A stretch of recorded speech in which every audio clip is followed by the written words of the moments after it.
Hello friends, আমি আজকে করব গাংমোরলার চচ্চড়ি।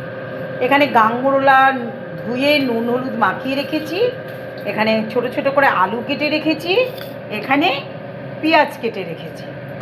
তেল আমার এখানে গরম হয়ে গেছে, এখন আমি মোরলা মাছগুলো ভেজে নেব।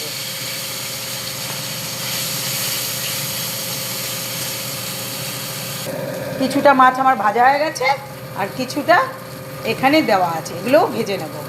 এখানে শিলে আমি সাদা সর্ষে বেটে নিয়েছি।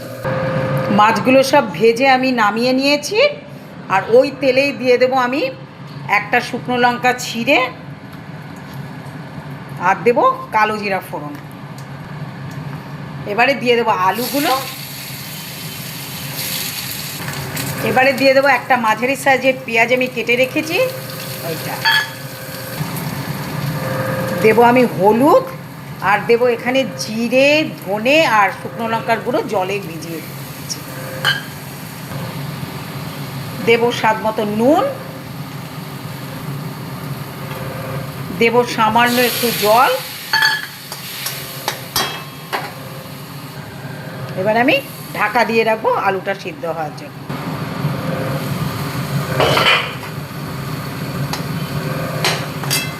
এবারে আমি দিয়ে দেব সাদা সর্ষে বাটা।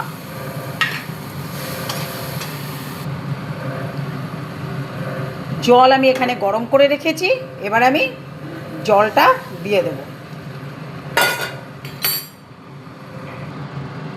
জল দিয়ে আমি ঢাকা দিয়ে দেব। দেখি আলু সিদ্ধ হয়েছে কিনা।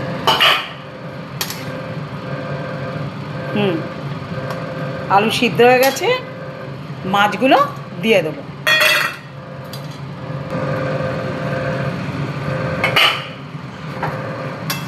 মাছ আমার রান্না হয়ে গেছে, আমি নামিয়ে গাংমোরলা রান্না করে নামিয়ে নিয়েছি। এই রেসিপিটা আপনারা রঞ্জুর হেসের ইউটিউব চ্যানেলে পেয়ে যাবেন। রেসিপিটা দেখে একটু সাবস্ক্রাইব করে দেবেন। সাবস্ক্রাইব করা থাকলে নতুন নতুন নোটিফিকেশান আপনারা সবার প্রথমে পেয়ে যাবেন। আর যদি ফেসবুক থেকে দেখতে চান তাহলে রঞ্জু সরকার প্রোফাইলে গিয়ে আপনারা রেসিপিটা দেখে নেবেন। আর যদি ভালো লাগে তাহলে একটু লাইক শেয়ার কমেন্ট করে দেবেন, একটু ফলো করে দেবেন। আর কি বলবো, আপনারা একটু এটা করে খেয়ে দেখবেন, কারণ এটা খুব খেতে ভালো।